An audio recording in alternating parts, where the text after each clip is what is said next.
رب العالمين والصلاة والسلام على سيد الأنبياء والمرسلين وعلى آله وأصحابه أجمعين. أما بعد، أعوذ بالله من الشيطان الرجيم. بسم الله الرحمن الرحيم. وما من دابة في الأرض إلا على الله رزقها ويعلم مستقرها ومستودعها كل في كتاب مبين. صدق الله العظيم.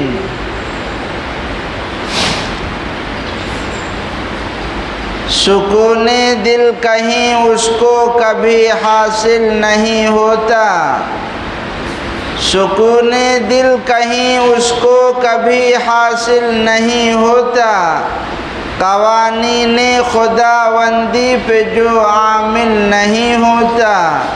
مسلمان اور مایوسی، ارے توبہ ارے توبہ، وہ مسلم ہی نہیں جس کا یقین کامل نہیں ہوتا.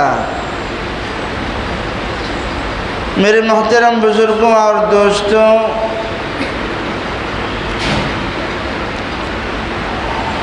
اللہ تبارک و تعالی کی ذات بہت بلند ہے. اللہ تعالی اپنی ذات و صفات میں تنہا اور اکیلا ہے. اس کائنات کے نظام کو اللہ ہی سنبھالنے والا ہے. سورۃ الفاتحہ میں ہم پڑھتے ہیں الحمدللہ رب العالمین. تمام تعریف اس اللہ کے لیے ہے جو سارے عالموں کو پالنے والا ہے. قبر میں پہلا سوال ہوگا من رب، تیرا رب کون ہے؟ اور سورۃ الفاتحہ میں ہم پڑھتے ہیں الحمدللہ رب العالمین. رب کہتے ہیں تربیت کرنے والے کو، رب کہتے ہیں پالنے والے کو، جو مخلوق کی ہر ضروریات کو پورا کرے. اللہ سارے عالموں کا رب ہے. یہ عالم انسانوں کا ہے، اس کے علاوہ 18,000 عالم ہیں. اس میں بے شمار مخلوقات ہیں. سب کو کھلانے والا، پلانے والا، سب کی ضروریات کو پورا کرنے والا اگر کوئی ہے تو وہ صرف اللہ ہے. اللہ ہی سب کو کھلاتے ہیں، اللہ ہی سب کی ضروریات کو پورا کرتے ہیں. اللہ کی سلطنت ایسی ہے اور اللہ کا خزانہ ایسا ہے جس میں کوئی نقص نہیں ہے. حضرت سلیمان علیہ السلام نے درخواست کی، یا اللہ میں آپ کے مخلوق کی مہمان نوازی کرنا چاہتا ہوں. اللہ نے کہا تم نہیں کر سکتے، میری مخلوقات تو ایک سے ایک ہیں جس کو میں کھلاتا ہوں پلاتا ہوں. لیکن حضرت سلیمان علیہ السلام نے اصرار کیا کہ یا اللہ مجھے اجازت دے دیجیے. اللہ تعالیٰ نے اجازت دے دی. حضرت سلیمان علیہ السلام نے جناتوں سے ڈیگ چڑھوائے، کھانا بنوائے، مہینوں تک دسترخوان لگایا گیا. تو پھر اللہ تبارک و تعالیٰ سے پوچھتے ہیں کہ یا اللہ میرا دسترخوان تو لگ گیا ہے، آپ کے مخلوق کی میں مہمان نوازی کرنا چاہتا ہوں. اب سوال یہ ہے کہ اللہ پوچھتے ہیں بتاؤ میں اپنی کون سی مخلوق بھیجوں؟ پہلے بری بھیجوں یا بحری بھیجوں؟ سمندر میں سے بھیجوں کہ جو خشکی میں رہتے ہیں؟ اللہ تبارک و تعالیٰ کے کہنے پر حضرت سلیمان علیہ السلام کے دسترخوان پر بحری مخلوق کو چھوڑا گیا. ایک ہی مچھلی آئی اور پورا دسترخوان جو مہینوں تک لگایا گیا سارے دسترخوان کو چٹ کر گئی. حضرت سلیمان علیہ السلام نے کہا مچھلی سے تجھ کو رحم نہیں آتا؟ کتنی محنت سے مہینوں تک دسترخوان لگائے، ایک ہی لقمے میں تو چٹ کر گئی۔ مچھلی نے کہا سلیمان علیہ السلام سے، یہ بھی کوئی مہمان نوازی ہے؟ ارے بھائی، کسی کے گھر مہمان آئے پیٹ بھر کے نہ کھلائے تو کیا کہے گا وہ کہ کیسا جو ہے مہمان نواز ہے، یہ پیٹ بھر کے کھلایا نہیں۔ مچھلی نے کہا یہ بھی کوئی مہمان نوازی، آپ کے ہاں مہمان آئی تھی، ابھی پیٹ ہی نہیں بھرا ہے، ایک ہی لقمے میں سارا دسترخوان چٹ کر گئی۔ مچھلی نے کہا سلیمان، جس طرح آپ نے دعوت کی ہے ابھی میرا پیٹ بھرا نہیں ہے، یہ ایک لقمہ ہے، ایسے ہی اللہ مجھے روزانہ 3 لقمے کھلاتا ہے۔ آپ اندازہ لگائیے اللہ کی طاقت و قدرت کتنی بڑی ہے۔ اس دنیا کے اندر اللہ نے بے شمار مخلوقات کو پیدا فرمایا، لیکن مکلف اللہ نے انسان اور جنات کو بنایا۔ حساب کتاب انسانوں اور جناتوں سے ہوگا، لیکن اللہ رب العزت نے اپنا فضل کرتے ہوئے انسانوں کو کہا کہ دنیا میں جا رہے ہو، اس دنیا میں ہم تمہیں بھیج رہے ہیں، لیکن دنیا کے اندر تم میری عبادت کرنا۔ اب دنیا کے اندر آدمی آ رہا ہے، پیٹ ہے تو انڈیا گیٹ ہے، تو پیٹ ہے تو بھیٹ ہے، پیٹ ہی سے مسئلہ۔ تو اللہ تبارک و تعالیٰ نے فضل فرمایا انسانوں پر کہ دیکھو دنیا میں جاؤ گے، تمہاری ضروریات ہے، روزی روٹی کا مسئلہ ہے، لیکن یہ روزی ہم تم کو دیں گے۔ تمہارا کام ہے عبادت کرنا، تمہارا کام ہے ایک حد تک اسباب کو اختیار کر کے روزی کمانا، بقیہ آگے کا مسئلہ اللہ حل کریں گے۔ آگے کا مسئلہ اللہ نے قرآن پاک میں 12ویں پارے میں ارشاد فرمایا وَمَا مِن دَابَّةٍ فِي الْأَرْضِ إِلَّا عَلَى اللَّهِ رِزْقُهَا وَيَعْلَمُ مُسْتَقَرَّهَا وَمُسْتَوْدَعَهَا كُلٌّ فِي كِتَابٍ مُبِينٍ۔ اللہ تبارک و تعالیٰ نے جتنے بھی جاندار پیدا کیے ہیں، سارے لوگوں کی روزی کا، ان کی ضروریات کو پورا کرنے کا اللہ نے نظام اپنے ہاتھ میں لے رکھا ہے۔ صرف یہی نہیں کہ نظام ہاتھ میں لے رکھا ہے، بلکہ آگے اللہ نے فرمایا وَيَعْلَمُ مُسْتَقَرَّهَا وَمُسْتَوْدَعَهَا۔ مستقر کہتے ہیں کہ جیسے ہم ہیں یو پی سے آئے اور ممبئی میں آ کر ہم رہنے لگے، ہم نے یہاں بود باش اختیار کر لیا، یہاں ہم کمانے لگے، ہماری فیملی ہے، اس کو کہتے ہیں مستقر۔ ہماری روزی روٹی کا انتظام اللہ کرتے ہیں۔ لیکن ایک آدمی وہ ہے جو یو پی سے ممبئی آیا، چند دن کے لیے آیا، عارضی سفر ہے، اس کو بولتے ہیں مستودع۔ چاہے آدمی مستقل قیام کر لے اور چاہے آدمی عارضی طور پر آئے، سب کے روزی کا سسٹم اور نظام اللہ نے اپنے ہاتھ میں لے رکھا ہے۔ اور یہ صرف اللہ فرمائے نہیں، فرمایا کل فی کتاب مبین، یہ سارا عمر اور رزق سب کچھ جو ہے اللہ تبارک و تعالیٰ نے لوح محفوظ میں لکھ دیا ہے۔ اس لیے حضرت علی رضی اللہ عنہ سے کسی نے پوچھا، حضرت علی رضی اللہ عنہ سے پوچھا کہ بتائیے اگر کوئی آدمی کسی کمرے میں بند ہو جس میں کوئی سوراخ نہ ہو، سب پورا پیک ہو، اس کو روزی کہاں سے پہنچے گی؟ حضرت علی رضی اللہ عنہ نے جواب دیا جہاں سے اس کی موت آئے گی، جہاں سے اس کو موت پہنچے گی وہیں سے اس کو روزی پہنچے گی۔ اللہ رب العزت کی بے شمار مخلوقات میں صرف 4 مخلوقات ایسی ہیں جو ذخیرہ اندوزی کرتی ہیں، جمع کرتی ہیں۔ ایک تو حضرت انسان ہے، بینک بیلنس کرتے ہیں۔ دنیا کے حرص اور لالچ کے اندر آدمی اتنا مست ہو جاتا ہے مال و دولت کے اندر، اسی لیے روایت میں ہے حضور اقدس صلی اللہ علیہ وسلم نے ارشاد فرمایا ہر قوم کے لیے کوئی نہ کوئی معبود باطل ہے، ہر قوم کے لیے۔ حضرت حذیفہ رضی اللہ عنہ سے روایت ہے رسول اکرم صلی اللہ علیہ وسلم نے ارشاد فرمایا ہر امت کے لیے کوئی نہ کوئی معبود باطل ہے، اور اس امت کا معبود باطل دینار اور درہم ہے۔ اس امت کا معبود باطل دینار اور درہم ہے، یعنی یہ امت دینار اور درہم کے چکر میں ہلاک ہوگی، پیسے کے چکر میں ہلاک ہوگی، بینک بیلنس کے حرص کی چکر میں ہلاک ہوگی۔ میں نے بتایا 4 مخلوقات ایسی ہیں جو بینک بیلنس کرتی ہیں، ایک تو یہی حضرت انسان ہے، اور دوسرا چیونٹی ہے، اور تیسرا چوہا ہے، اور چوتھا کوا ہے، 5واں بھی بعض لکھتے ہیں کہ بلبل، یہ اپنا بینک بیلنس رکھتے ہیں۔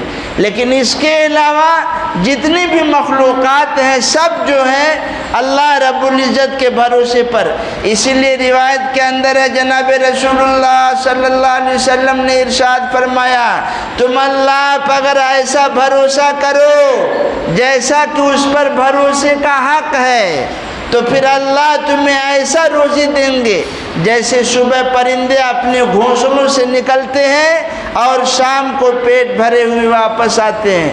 اگر تم اللہ پر ایسا بھروسہ کرو، یہ ایمان کی کمزوری ہے کہ آدمی کو اللہ پر بھروسہ نہیں، اللہ پر توکل نہیں۔ اللہ تبارک و تعالیٰ نے قرآن پاک میں ارشاد فرمایا، وَعَلَى اللَّهِ فَتَوَكَّلُوا إِن كُنتُم مُّؤْمِنِينَ، اللہ ہی پر تم بھروسہ کرو اگر تم ایمان والے ہو۔ اگر ایمان ہے کچھ تو ایمان والے ہو، ذرہ برابر بھی اگر ہے تمہارے قلوب میں ایمان تو اللہ پر بھروسہ کرو۔ یا اللہ پر جب تم بھروسہ کرو گے تو وَمَن يَتَوَكَّلْ عَلَى اللَّهِ فَهُوَ حَسْبُهُ، جو اللہ پر بھروسہ کرتا ہے اللہ اس کے سارے کاموں کو بنا دیتے ہیں۔ لیکن بھروسہ کسے کہتے ہیں؟ ایک ہوتا ہے توکل اور ایک ہوتا ہے تعتل۔ توکل کہتے ہیں اسباب کو اختیار کرنا، بھروسہ اللہ پہ رکھنا، اور تعتل کہتے ہیں کہ آدمی اسباب ہی نہ اختیار کرے، گھر میں بیٹھ گیا دروازہ بند کر کے، روزی تو اللہ پہنچائیں گے، یہ ہے تعتل۔ شریعت اس سے منع کرتی ہے۔ ہماری شریعت جو ہمیں حکم دیتی ہے کہ آدمی اسباب اختیار کرے، روزی روٹی جائے، لیکن یہ کاروبار، یہ کمپنی ہمیں پال رہی ہے، ہم یہ کریں گے تو ہی کھا پائیں گے، ایسا نہیں ہے۔ اللہ رب العزت پر بھروسہ کرو لیکن اسباب اختیار کرو۔ تمہارا دماغ اور تمہاری نظر اور تمہارے دل کی نظر تمہارے اسباب کی طرف نہ جائے بلکہ اللہ رب العزت کی طرف جائے۔ چنانچہ روایت کے اندر ہے ایک صحابی رضی اللہ عنہ کے گھر میں فاقہ تھا، کچھ ہے نہیں کھانے کو، کچھ کھانے کو ہے نہیں، تو انہوں نے کیا کیے؟ روایت کے اندر ہے کہ وہ جنگل میں گئے لکڑیاں کاٹنے کے لیے، تاکہ لکڑی کاٹ کے لائیں گے تو پھر اس کو بیچ کر کچھ کھانے پینے کا انتظام کر دیں گے۔ حضرت ابو ہریرہ رضی اللہ عنہ اس حدیث کے راوی ہیں۔ اب ان کی اہلیہ کیا کی؟ ان کی اہلیہ نے مصلی بچھایا اور اللہ سے مانگا، یا اللہ کچھ دے دیجئے کھانے کو، کچھ آٹا ہی دے دیجئے جس کو ہم گوندھ کر روٹی پکا لیں۔ شوہر تو گئے ہیں جنگل میں، اہلیہ ادھر اللہ سے مانگ رہی ہیں۔ جب شوہر گھر میں آئے تو کیا دیکھتے ہیں کہ گھر کے اندر تندور میں گوشت بھنا جا رہا ہے، روٹی پک رہی ہے اور چکی کے اندر سے آٹا نکل رہا ہے۔ اب انہوں نے جلدی جلدی میں چکی کے اطراف میں جھاڑو لگا دیا اور سارا آٹا صاف کر کے کنارے کر دیا، بس چکی سے جو آٹا نکل رہا تھا وہ بند ہو گیا۔ روایت کے اندر آپ صلی اللہ علیہ وسلم نے ارشاد فرمایا کہ اگر وہ چکی کے ارد گرد جھاڑو نہ لگاتے، آٹے کو صاف نہ کرتے تو قیامت تک اس چکی سے آٹا نکلتا رہتا اور میری امت کو وہ آٹا پہنچتا رہتا، لیکن انہوں نے جلدی کی۔ اس لیے ہر کام میں جلدی نہیں کرنا چاہیے۔ اس سے ہمیں یہ بھی معلوم ہوا کہ شوہر کے کام میں عورت کو بھی ہاتھ بٹانا چاہیے اور ہر کام میں جلد بازی نہیں کرنی چاہیے سوائے چند کاموں کے۔ اگر لڑکی کی عمر ہو گئی ہے اس کا جلد از جلد نکاح کر دیا جائے، جنازہ تیار ہے اس کی نماز پڑھی جائے، نماز کے اوقات ہو گئے ہیں تو نماز پڑھ لی جائے، لیکن اب یہ صحابی انہوں کی جو واقعہ ہے، ان کی جلدی کی وجہ سے اللہ رب العزت کی طرف سے جو غیبی نظام تھا وہ ختم ہو گیا۔ غزوہ خندق کا موقع ہے، جناب رسول اللہ صلی اللہ علیہ وسلم مکہ المکرمہ سے مدینہ المنورہ ہجرت کر گئے ہیں، مدینہ کے یہودیوں سے معاہدہ ہو گیا ہے، لیکن جب دن بدن اسلام ترقی کر رہا ہے اور جوق در جوق اسلام میں لوگ داخل ہو رہے ہیں تو یہودیوں کے پیٹ میں درد شروع ہونے لگا اور یہ اسلام کے مسلمانوں کے خلاف لوگوں کو ورغلانے لگے، یہاں تک کہ کفار مکہ ان سے جو ہے خط و کتابت کے ذریعے سے، آپسی اتحاد و اتفاق کے ذریعے سے مسلمانوں پر چڑھائی کا منصوبہ بنانے لگے۔ اس کے نتیجے میں مکہ المکرمہ سے 10,000 کا لشکر مدینہ المنورہ روانہ ہوتا ہے۔ جناب رسول اللہ صلی اللہ علیہ وسلم کو جب خبر لگتی ہے تو آپ صلی اللہ علیہ وسلم خندق کھدواتے ہیں، غزوہ خندق جسے کہتے ہیں، جس میں تقریباً 3,000 صحابہ کرام شرکت کرتے ہیں۔ یہ خندق جو کھدوائی گئی تقریباً 6 کلومیٹر تک، یہ کوئی مشین سے نہیں کھودی گئی، یہ ہاتھوں سے صحابہ کرام نے کھودا ہے۔ 6 کلومیٹر تک خندق یہ کھودی گئی، جس کی گہرائی 7 فٹ اور جس کی چوڑائی تقریباً 9 فٹ، اتنی لمبی چوڑی گہری خندق صحابہ کھود رہے ہیں، جس میں خود آپ صلی اللہ علیہ وسلم بھی شریک ہیں۔ نہ کھانا ہے، نہ پانی ہے، نہ کچھ ہے، آپ صلی اللہ علیہ وسلم بھی اس کام میں شریک ہیں۔ صحابہ کو بھوک لگی ہوئی ہے تو اپنا پیٹ کھول کر آپ صلی اللہ علیہ وسلم کو دکھاتے ہیں، یا رسول اللہ بھوک لگی ہوئی ہے، پیٹ کے اندر کچھ نہیں ہے، جس سے پیٹ پر پتھر باندھا ہوا ہے۔ تو جناب رسول اللہ صلی اللہ علیہ وسلم نے اپنا پیٹ کھول کر کے دکھایا کہ تمہارے پیٹ پر ایک پتھر بدے ہوئے ہیں، لیکن اس کالی کملی والے سلطان الانبیاء جناب محمد الرسول اللہ صلی اللہ علیہ وسلم کی پیٹ پر 2 پتھر بدے ہوئے ہیں۔ قربان جائیے آقا پر۔ وہیں پر حضرت جابر رضی اللہ عنہ موجود تھے، جب انہوں نے یہ حالت دیکھی تو اپنے گھر بھاگے ہوئے گئے، اپنی اہلیہ سے کہا کہ جناب رسول اللہ صلی اللہ علیہ وسلم بھوکے ہیں، آپ کے جانثار صحابہ بھوکے ہیں، لیکن میرے گھر میں کتنا ہے؟ اہلیہ نے کہا تقریباً 3-3.5 کلو جو موجود ہے۔ حضرت جابر رضی اللہ عنہ نے کہا اس کو پیس لو، اس کی روٹی پکاؤ، ایک بکری کا بچہ تھا اس کو ذبح کیا، گوشت کا انتظام کیا، اور چپکے سے کہ کم سے کم کالی کملی والے جناب محمد الرسول اللہ صلی اللہ علیہ وسلم کو کھلا دوں، جن کے پیٹ پر 2 پتھر بدے ہوئے ہیں۔ جب یہ دعوت کرنے کے لیے گئے حضرت جابر رضی اللہ عنہ، اور آپ صلی اللہ علیہ وسلم سے کہا کہ اتنا آٹا تھا جس کی روٹی بنائی گئی ہے، ایک بچہ تھا جس کو ذبح کیا گیا ہے، آپ چلیے، چپکے سے جا کر کہہ رہے ہیں آپ صلی اللہ علیہ وسلم سے کہ آپ چلیے، آپ کچھ کھا لیجئے، آپ کی بھوک برداشت نہیں ہو رہی ہے۔ یہ وہ صحابہ کرام تھے کہ جو تڑپ اٹھتے تھے جناب رسول اللہ، اس لیے لکھا ہے کہ ایسا محبت کرنے والا آپ صلی اللہ علیہ وسلم سے صحابہ جیسا محبت کرنے والا نہ کوئی ہوا ہے اور نہ کوئی ہوگا۔ یہ وہ صحابہ کرام تھے۔ جب حضرت جابر رضی اللہ عنہ نے کہا آپ چلیے صرف کھا لیجئے، تو آپ صلی اللہ علیہ وسلم نے پورے مجمع میں اعلان کر دیا کہ بھائی چلو جابر کے ہاں دعوت ہے، اور حضرت جابر سے کہا تم پہلے گھر جاؤ اور دیکھو، گھر جانے کے بعد جو آٹے کا برتن ہے، گوشت کا برتن ہے، اسے ڈھکے ہی رکھنا، اس کو کھولنا نہیں۔ حضرت جابر رضی اللہ عنہ جب گھر آتے ہیں اور اہلیہ سے کہتے ہیں کہ میں نے تو چپکے سے جناب رسول اللہ صلی اللہ علیہ وسلم کی دعوت کی ہے، لیکن آپ صلی اللہ علیہ وسلم نے سارے مجمع میں اعلان کر دیا ہے، تو اہلیہ، وہ بھی اہلیہ تھی، صحابیہ تھی، انہوں نے کہا کیا آپ نے بتایا تھا آپ کو کہ میرے گھر میں اتنا ہی آٹا ہے، اتنا ہی گوشت ہے؟ حضرت جابر رضی اللہ عنہ نے کہا ہاں میں نے بتایا ہے، کہ اتنا ہی آٹا ہے، اتنا ہی گوشت ہے؟ تو ان کی اہلیہ نے کہا جب آپ نے بتا دیا ہے تو اب آپ ہی پر چھوڑ دیجئے، اب آپ صلی اللہ علیہ وسلم جانے، آپ کا کام جانے۔ آپ صلی اللہ علیہ وسلم صحابہ کے مجمع کو لے کر کے آتے ہیں، اور آنے کے بعد جو آٹے کا برتن ہے اس میں اہلیہ حضرت جابر رضی اللہ عنہ کی اہلیہ کو کہتے ہیں کہ تم اس کا ڈھکن کھولنا نہیں، تھوڑا سا کھول کر آٹا لیتے رہو اور روٹی پکاتے رہو، اور خود آپ صلی اللہ علیہ وسلم گوشت نکال رہے ہیں۔ اتنا بڑا مجمع، ہزاروں کی تعداد، تھوڑے سے آٹے اور گوشت سے پورا مجمع کھایا ہے، اور پھر جو بچا ہے اڑوس پڑوس میں آپ صلی اللہ علیہ وسلم نے اس کو تقسیم کیا، حضرت جابر رضی اللہ عنہ کے اہلیہ نے تقسیم کیا۔ یہ وہ صحابہ تھے، یہ آپ صلی اللہ علیہ وسلم تھے جنہوں نے اپنے صحابہ کو توکل کرنا سکھایا ہے۔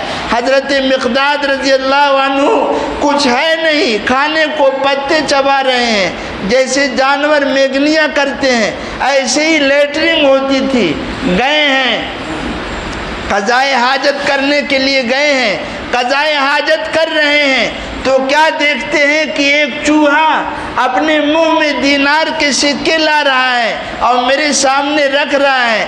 ایک سکہ لایا، دو سکہ لایا، تین سکہ لایا، تقریباً 17 دینار اس چوہے نے لا کر کے حضرت مقداد رضی اللہ عنہ کے سامنے رکھ دیا۔ جب رکھ دیا اور یہ لے کر کے گئے تو جناب رسول اللہ صلی اللہ علیہ وسلم نے ارشاد فرمایا، بتاؤ تم نے سوراخ سے خود تو نکالا نہیں؟ انہوں نے کہا نہیں، میں نے نہیں نکالا ہے، وہ چوہا خود جو ہے سوراخ سے نکال کر میرے سامنے لا کر رکھ رہا تھا۔ تو آپ صلی اللہ علیہ وسلم نے برکت کی دعا کی اور کہا لے جاؤ تمہارا۔ ان کی اہلیہ نے کہا ہمارے گھر میں چاندی سے بوریاں بھر گئی تھی، تب جا کر وہ 17 دینار ختم ہوئے۔ اللہ نے اتنی برکت دی، اسی لیے قرآن میں اللہ تعالیٰ جگہ جگہ ارشاد فرما رہے ہیں اللہ پر بھروسہ کرو، اپنے ایمان پر محنت کرو، اپنے دل میں اللہ کی یاد بساؤ، جو کچھ ہوتا ہے اللہ سے ہوتا ہے۔ تمہاری یہ کمپنیاں، تمہاری یہ روپے اور یہ دنیا کے بادشاہ تم کو نہیں پال سکتے، پالنے والا صرف اور صرف اللہ ہے۔ اللہ پر بھروسہ کرو گے، توکل اختیار کرو گے، اللہ تمہیں ایسی جگہ سے روزی دے گا جہاں تمہارا وہم و گمان بھی نہیں ہوگا۔ حضرت ابو عبیدہ رضی اللہ عنہ امیر ہیں، ایک لشکر ہے جس میں تقریباً 300 صحابہ کرام، 300 صحابہ کرام ایک لشکر پر روانہ ہیں، جس کے امیر حضرت ابو عبیدہ رضی اللہ عنہ ہیں۔ کھجوریں ساتھ میں ہیں، کھجور کھا رہے ہیں، پانی پی رہے ہیں، کھجور بھی ختم ہو گیا۔ حضرت جابر رضی اللہ عنہ غالباً روایت کرتے ہیں، ان سے ان کے شاگرد نے پوچھا حضرت بتائیے کہ کیسے آپ لوگ ایک کھجور پر گزارا کر لیتے تھے؟ انہوں نے کہا کیسے بتاؤں، جب وہ کھجور بھی ختم ہو گیا تب اس کی قدر معلوم ہوئی۔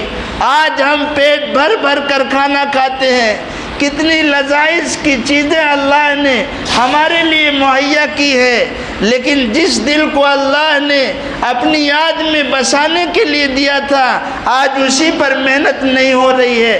اس لیے حضرت مولانا الیاس بانی تبلیغ رحمۃ اللہ علیہ ارشاد فرماتے ہیں کہ انسانوں کی جو اپنے کام کرنے کے تھے انہوں نے نہیں کیا، جو نہیں کرنے کے تھے وہ کر رہے ہیں۔ یعنی ہمارا کام عبادت کا تھا، نافرمانی سے بچنے کا تھا، اللہ کی اطاعت کا تھا، روزی کا مسئلے کا نہیں تھا، لیکن روزی کا مسئلہ خود ہم نے اپنے اوپر ڈال لیا ہے۔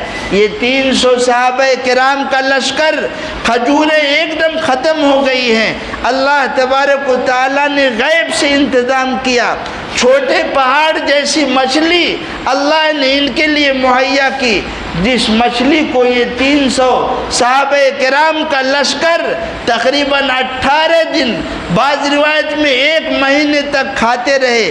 اور جب کھاتے رہے، کھانے کے بعد حضرت ابو عبیدہ رضی اللہ، آج تو مچھلیاں دیکھ ہی رہے ہو کتنی بڑی بڑی مچھلی ہے، اللہ رب کون کھلاتا ہے ان کو؟ کبھی کبھی آپ نے سوچا یوٹیوب پہ کبھی کبھی ہم نے بھی دیکھا بڑی بڑی مچھلیاں ہیں ایسے سمندر کے اوپر ایسے منہ کھول دیں گی اسی میں چھوٹی چھوٹی مچھلیاں چلی جاتی ہیں. اللہ کیسے کیسے رزق پہنچا رہے ہیں. ان صحابہ کرام کو اتنی بڑی مچھلی اللہ نے ساحل سمندر بھیج دیا جس کو یہ صحابہ کرام تقریباً 18 یا 1 مہینے تک کھاتے رہے. کھانے کے بعد حضرت ابو عبیدہ رضی اللہ عنہ نے حکم دیا کہ اس کے کانٹے کو کھڑا کیا جائے. جب اس کے کانٹے کو کھڑا کیا گیا اور اونٹ پر کجاوا کسا گیا اور اونٹ کو اس کے بیچ سے نکالا گیا تو اونٹ کے کجاوے کا ایک حصہ بھی اس کانٹے سے نہیں لگا. آپ بتائیں اونٹ کتنا بڑا ہوتا ہے. اونٹ کے اوپر پھر کجاوا کسا جائے اور پھر اس کانٹے کے درمیان سے اس اونٹ کو نکالا جائے تب بھی وہ کانٹے میں ٹچ نہیں ہوا. کتنی بڑی مچھلی رہی ہوگی. یہ سب نظام کس کا ہے؟ اللہ تبارک و تعالیٰ کا ہے. اللہ ہی کھلا رہے ہیں. اس لیے پریشان ہونے کی ضرورت نہیں ہے. جتنا جس کا ایمان مضبوط ہوگا ویسے ہی اللہ تبارک و تعالیٰ اس کے دل میں توکل کی صفت پیدا کرتے جائیں گے. اگر ہم نے سیکھ لیا بھروسہ کرنا کیسی کیسی اللہ کی مخلوقات ہیں اور کیسے کیسے واقعات ہیں میں آپ کو کیا بتاؤں. ایسے بھی اللہ کے بندے ہوئے ہیں جو اپنی دعاؤں کے ذریعے سے آسمان سے دسترخوان اتار لیتے تھے. جیسے بنی اسرائیل کا واقعہ قرآن میں اللہ نے ذکر کیا ہے جن کے لیے من و سلوہ اللہ آسمان سے اتارتے تھے. میرے اللہ کے نیک بندو اللہ تبارک و تعالیٰ نصیحت کر رہے ہیں تم سیکھو بھروسہ کرنا سیکھو. زیادہ روزی کے پیچھے پریشان ہونے کی ضرورت نہیں ہے. وقت ہو گیا ہے ایک واقعہ سنا دیتا ہوں. حدیث کے اندر یہ واقعہ موجود ہے. ایک آدمی نے رات کو صدقہ کیا. وہ رات کو جب صدقہ کیا اس لیے کہ رات کو کر رہا ہوں اخلاص زیادہ ہوگا کوئی دیکھے گا نہیں ہو سکتا ہے دکھلاوا آ جائے اس لیے چوری چپ کے رات کو اس نے صدقہ کیا. صدقہ کرنے کے بعد اتفاق سے وہ رات کو جس آدمی کو دیا وہ چور تھا. چور کو صدقہ دے دیا.